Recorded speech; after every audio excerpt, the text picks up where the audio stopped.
안녕하십니까. SPM 리서치의 김영재입니다. 1월 전반부가 이제 지나가고 있는데요. 자산시장에서 적지 않은 변화가 나타나고 있고요. 그리고 또 단기 유동성 압박에 대한 리스크도 거론되고 있죠. 그에 대응하는 논리도 구체화되고 있고요. 패드 쪽에서 그러한 자료들이 많이 나오고 있습니다. 그렇기 때문에 이번 FMC 회의 이전에도 그런 자료들이 계속 나올 것이다 이렇게 생각이 되고 이미 나온 것도 있고요. 그래서 향후를 생각해 볼 때 1월 말에 FMC 회의 지나고 또 미국 재무부 쪽에서 자본 조달 계획이 확정된 이후에 자산시장에 급격한 변화가 나타날 그럴 가능성이 점점 커지고 있다. 지금 나오고 있는 자료들을 놓고 봤을 때 그러한 변화를 초래할 가능성을 키우고 있다. 이렇게 볼 필요가 있다. 이렇게 생각이 됩니다. 오늘은 그 자료들을 어느 하나만 검토하는 게 아니라 전체적으로 스토리가 이어지고 있다. 스토리텔링이 가능하다. 이 관점에서 말씀을 드리도록 하겠습니다. 그 대강의 내용을 보면은 그 내용들은 이 채널을 시청하시는 분들은 아마 한 번씩 다 접했었던 내용들이다 이렇게 생각이 되는데 그러한 자료들을 이번에 1월 달에 새로운 버전으로 이렇게 나온 자료들하고 좀 비교해 가면서 업데이트된 자료들은 어떤 내용을 가지고 있는지 또 한 번 생각을 하면서 어떤 스토리로 전개 가능할지 그래서 2024년 1월에 올해 첫 FMC 미팅이 어떤 식으로 의미를 가질지 그리고 그것이 FMC 회의뿐만이 아니라 자넷 옐런의 미국 재무부 쪽의 자금 조달 계획으로 이어지는 그 스토리를 우리가 생각할 필요가 있지 않을까. 그것이 핵심 포인트가 아닐까 이렇게 생각이 됩니다. 그 얘기 오늘 말씀드리도록 하겠습니다. 그 첫 번째 얘기로 신용시장 쪽 얘기를 말씀을 드리면은 아마도 이건 제가 말씀드린 지가 얼마 안 됐기 때문에 다들 기억을 하실 것이다 이렇게 생각이 되는데 신용 점수가 개인들이 많이 좋아졌다 이 얘기를 하는 거죠. 그래서 신용시장 쪽도 지금 신용카드 부채나 여러 가지 부채 요인 때문에 좀 불안해 보이는 그런 측면이 있는데 실질적으로 신용 등급 차원에서 접근했을 때는 많이 개선이 됐다 이렇게 볼 수가 있다라는 것이죠. 한마디로 코비드-19 때문에 정부 지원금이 지급된 그 문제가 소비에 이어서서 저축을 선택한 그런 경우로 인해서 실질적인 신용시장이 많이 등급이 나아지는 그런 개선되는 효과가 나타났다라는 것이죠. 저축을 하는 경우도 있었고 빚을 갚는 경우도 있었고 그리고 더 중요한 건 부채 상환을 연기하는 그런 상환 유예 프로그램도 있었기 때문에 전반적으로 코비드-19이 오히려 소비자의 신용 등급을 상승시키는 신용시장이 좀 달라진 점이 나타났기 때문에 예전의 신용시장과 지금 나타나고 있는 부채 문제를 연결하면 좀 안 좋은 쪽으로 해석이 될 수가 있겠지만 신용시장 자체가 틀려졌기 때문에 부채 문제도 예전의 시각과는 틀려지고 있다 이렇게 봐야 되는 것이죠. 그렇게 된다면은 여러 가지 부채 중에서 개인 부채로 인해서 나타나는 그런 문제점들은 수치상으로 나타나 있는 것보다 향후 개선 가능성이 더 크고 또 해결할 가능성은 예전보다는 쉬워졌다 이렇게 볼 수가 있는 것이죠. 그것이 이 그림에서 첫 번째로 이 컨슈머 크레딧 이쪽에서 나타나는 변화다 이렇게 볼 수가 있겠고 두 번째 살펴보겠습니다. 커뮤니티 뱅크 쪽 얘기 말씀드리도록 하겠습니다. 캔사스시티 패드 쪽에서 나온 자료입니다. 여기 보시면은 우리가 이 그림은 아주 자주 봤습니다. 여기서 CBO라고 표현하는 이 커뮤니티 뱅크들은 자본금 규모가 토탈 자산이 100억 불 이하다. 그 은행들이다. 이렇게 정의를 내리고 있습니다. 그런 중소형 은행이다. 이렇게 보시면 될 테고 우리가 흔히 위기의 대상이다. 이렇게 보는 지역은행들도 상당수가 포함이 되겠죠. 그리고 이 그림은 미실현 손실, 한마디로 국채 사가지고 손실 보고 있는 그 규모를 뜻하고 있는 위기의 원인으로 거론되는 아주 중요한 그림 중에 하나죠. 또 많이 거론이 되었고요. 그래서 이 내용을 살펴보면 2022년 기준금리 인상한 이후에 역사적으로 큰 규모다. 그리고 2023년 3분기 현재로 따져봤을 때는 실질적으로 국채를 매각을 해서 손실을 실현한 CBO는 거의 없다. 그래서 2022년 3분기 사상 최저치, 최악의 상황보다는 약간 좀 낮았지만 아직도 높은 수준이다. 이 얘기를 하는 것이죠. 그런데 최근 이 CBO 쪽에서 내놓는 자료들을 살펴봤을 때 이 자산 구조를 개편하기 위해서 수익률이 높은 자산에 재투자를 하거나 그러니까 만기가 돌아올 거 아니에요. 잘 생각해 보시면은 2020년에 위기가 닥쳐왔기 때문에 그 당시에 보유하고 있었던 국채를 생각을 해보신다면 지금이 3년 정도 지난 시점이기 때문에 보통 3년 만기 이하짜리들 혹은 5년짜리까지도 만기가 돌아올 수가 있겠죠. 예전에 투자한 것들이라고 한다면은요. 이제 그러한 자산들이 상환이 되고 난 다음에 지금 높아진 금리에 재투자를 할 수 있고, 만기가 짧은 국채에 투자한 자금들은 다시 만기 상환돼서 다른 쪽으로 투자할 수 있는 그런 여유가 생길 수가 있겠죠. 그렇다라고 본다면은 높은 금리 자금을 상환하고 미래 수익을 개선할 수 있는 그런 전략적 조치로 증권을 매각하고 손실을 실현하기 시작했다라는 그런 자료들이 나타나기 시작했다라는 것이죠. 그리고 그것은 대형은행 쪽에서 취한 전략과 비슷하다라는 것이죠. 롤오버 하거나 아니면은 만기 돌아온 것을 다시 재투자를 하는 그런 전략적 구조 조정이 CBO 쪽에서도 나타나고 있다.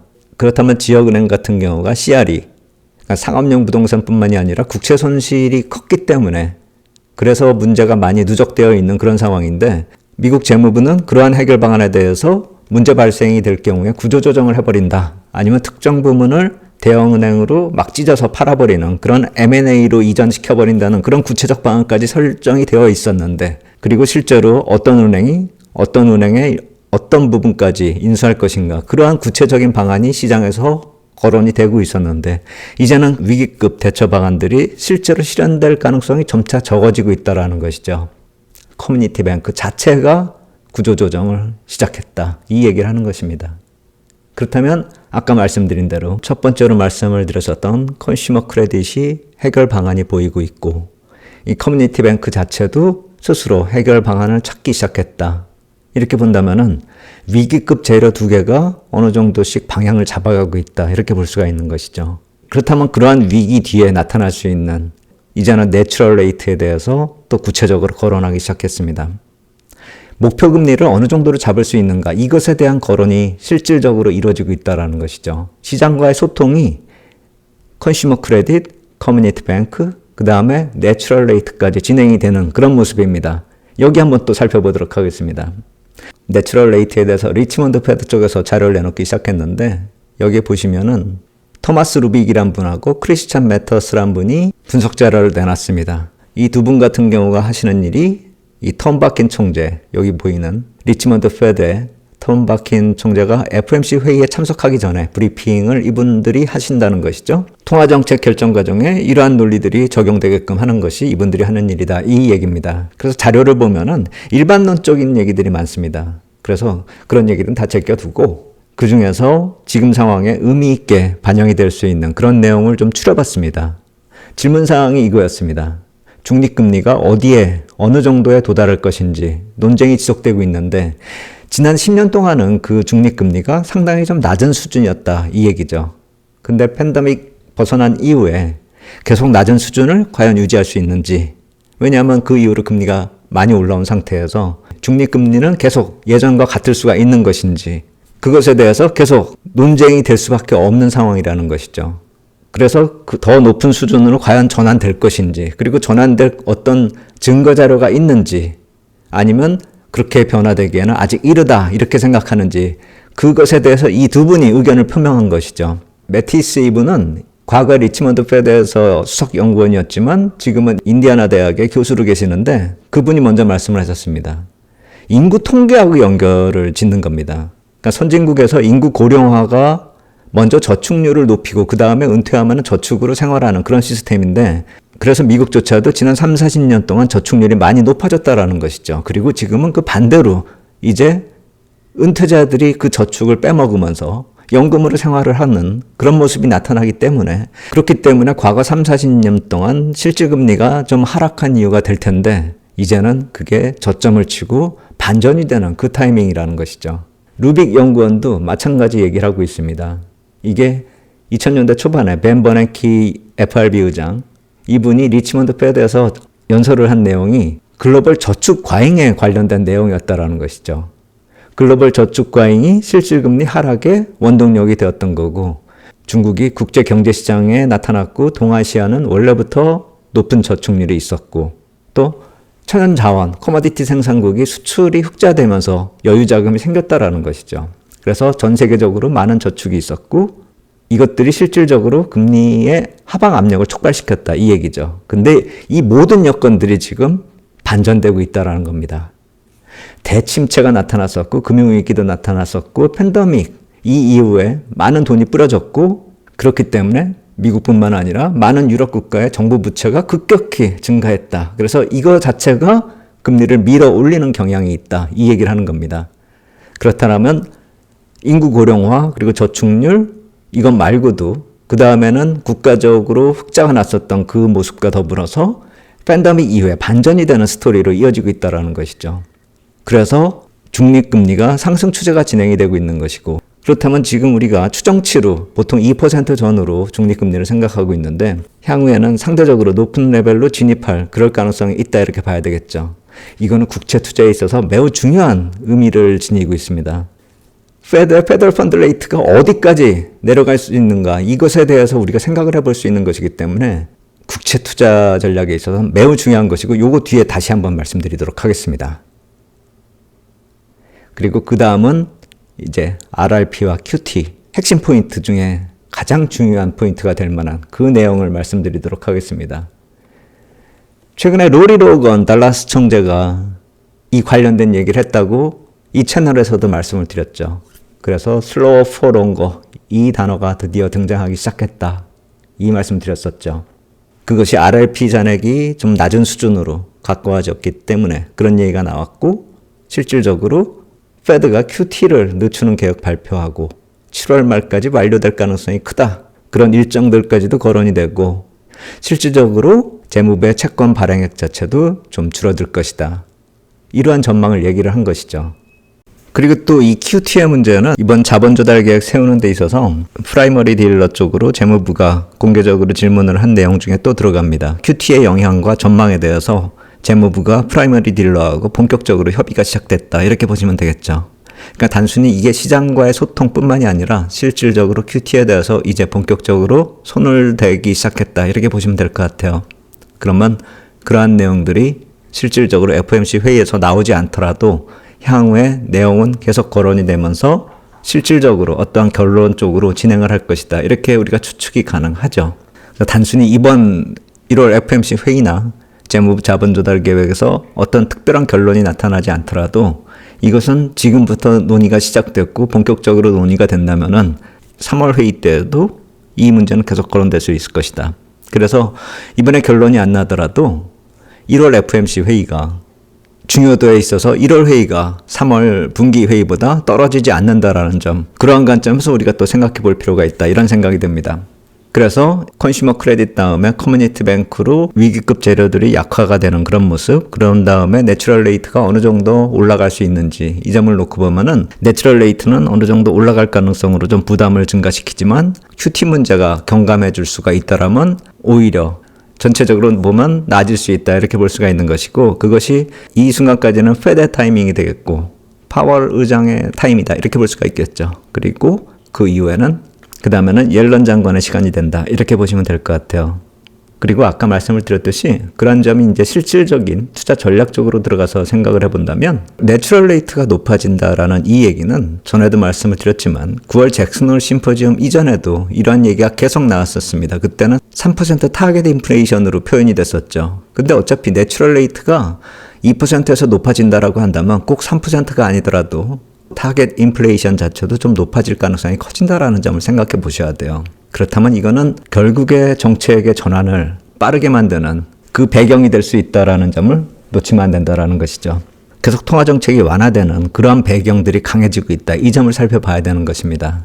하지만 우리가 그것이 국채 투자 전략에 있어서 너무 큰 목표를 생각할 수는 없다라는 이유가 뭐냐면요. 선행에서 움직임 폭이 많이 크다라고 제가 말씀을 드렸잖아요. 10월물 기준으로 놓고 봤을 때요. 기준금리보다 많이 빠져내려왔다라는 것이고 2023년 11월 이후에 나타난 금리 하락이 120bp나 되거든요. 그렇다면 만약에 정책 전환이 나타나면은 또 120bp 같은 그런 하락이 나타날 수 있을까? 지금이 3.89 이 정도 흐름이 나타나고 있는데 만약에 여기서 기준금리가 뭐 3%대로 간다라고 했을 때 그렇다면 이번에도 비슷한 그런 하락폭이 나타날 수 있지 않을까. 3% 기준금리니까 실질적으로 놓고 보면 뭐 2.5나 그 이하로 10년물 금리가 내려갈 수 있지 않을까. 이렇게 생각을 하실 수도 있겠지만 그렇게 생각할 거리가 아니라는 점은 내추럴 레이트가 높아진다라고 했을 때 만약에 내추럴 레이트가 2.5나 3 정도가 된다라고 한다면은 3% 이하로 내려가기가 힘든 그런 제한적인 움직임이 될 수밖에 없다라는 것이죠. 10년물 기준으로 놓고 봤을 때요. 그리고 실질적으로 지난해 11월부터 나타났었던 120bp 금리 하락 중에서 텀 프리미엄의 변동폭이 66bp나 된다라고 하면 실질적으로 기준금리 변화만으로 가능한 그런 변동폭은 6, 70bp 정도밖에 지난번에도 나타나지 않았었다라는 점을 우리가 생각해 보셔야 돼요. 그래서 향후에 만약에 나타날 수 있는 그런 폭도 만약에 내추럴 레이트가 높아진다라고 한다면 3% 전후가 1차적으로 최대로 볼 수 있는 그런 폭이고 실질적으로는 그보다도 안 나올 가능성이 크다. 이렇게 볼 수가 있는 것이죠. 내추럴 레이트가 높아진다면은 10년물 일드 금리 하락 목표도 더 제한적으로 보셔야 된다라는 그 말씀을 드리는 것입니다. 그래서 향후 일정을 놓고 보면 이제 전반부가 지나갔습니다. 그리고 20일부터는 블랙아웃 기간으로 들어가고요. 그리고 국채 발행 일정도 3년물, 10년물, 30년물 다 끝났습니다. 물론 20년물 17일에 일정이 돼 있는 거 또 한번 지켜봐야 되겠지만 현재 상황으로 놓고 보면은 그렇게 무리 있어 보이지가 않습니다. 왜냐하면 BOJ 쪽에서 개입이 들어오기 시작하는 것으로 추정이 됩니다. 지난 국채 입찰도 성적이 좀 괜찮았었던 거는 BOJ의 역할이 크지 않았나 그렇게 생각이 됩니다. 제가 그렇게 말씀을 드리는 이유는 BOJ의 대차 대조표에서 외화표시 증권 잔액이 많이 늘어나고 있습니다. 올해 들어서. 그렇다면 BOJ 쪽에서 국채 입찰 쪽으로 또 지속적으로 개입하고 있다. 이렇게 추정이 가능한 것이죠. QT 축소가 시작이 되고 기준금리 인하 가능성이 확대되면 달러가 약세로 들어가야 되는데 올해 들어서 나타나고 있는 것이 달러 약세가 아니라 달러의 하방 경직성이 구축이 되고 있고 엔화는 좀 약세로 들어가고 있잖아요. 그렇다라고 본다면은 이게 재정하고 연결이 되어야지만 답이 나온다라는 것이죠. 계속 올해 1분기에 포인트로 말씀을 드려왔었던 페드의 QT 그리고 미국 재무부의 국채 발행 계획이 겹치는 그런 일정 속에서 BOJ가 개입되는 BOJ가 유동성 공급의 주체가 될 수 있다는 점 이러한 큰 흐름이 또다시 가능성을 키우고 있다는 점을 놓치면 안 된다는 것이죠. 그리고 이러한 배경을 만들기 위해서 이러한 흐름을 놓고 봤을 때는 미국 재무부의 재정 계획이 적자를 크게 키우는 방향으로 가지 않을 것 같다라는 점 여기서 또 우리가 힌트를 얻을 수 있다 이렇게 생각이 됩니다. 전체적으로 놓고 보면 올해 나타나고 있는 자산시장의 큰 변화 제가 검은 박스로 표시를 했는데요.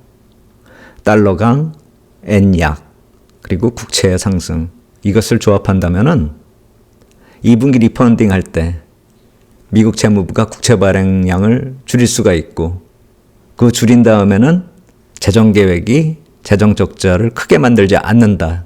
이러한 생각을 해볼 수가 있는 것이죠. 거기에 맞춰가지고 자산시장의 변화를 우리가 생각을 해봐야 된다는 것입니다. 이것은 현재까지 나타난 1월의 상반기까지 나타난 모습으로 추정이 가능한 것이다. 이렇게 말씀을 드리는 것이고 앞으로 월말에 FOMC 회의까지는 아직도 한 절반 정도의 시간이 남아있다. 이렇게 볼 수가 있는 것이죠. 그래서 이쪽에서 나타나고 있는 1월 후반부 변화도 페드의 기준금리하고 미국 재무부의 2분기 리펀딩 이쪽과 연계해서 해석할 필요가 있다. 이렇게 생각이 됩니다. 결론을 내는 것이 아니라 올해 1월 전반부에 나타났었던 변화가 이런 식으로 시그널을 주고 있고 후반부의 변화 역시 지속적으로 체크하면서 대응 전략을 세워나가야 한다. 이 말씀을 드리는 것입니다. 현재까지 나타나는 변화로서는 단기적으로 위기급 재료들이 계속 상존하고 있고 RRP 쪽에서 나타나는 그런 단기 자금 경색의 요인이 있는데 그러한 경색 요인이 만들 수 있는 반전 포인트가 강화되고 있다는 점을 놓치면 안 된다. 이 말씀을 드리는 것입니다. 관련돼서 좀 추가적으로 말씀드려야 할 자료들은 화요일 정도께 자료 정리해서 다시 말씀드리도록 하겠습니다. 오늘 여기까지 하도록 하겠습니다. 감사합니다.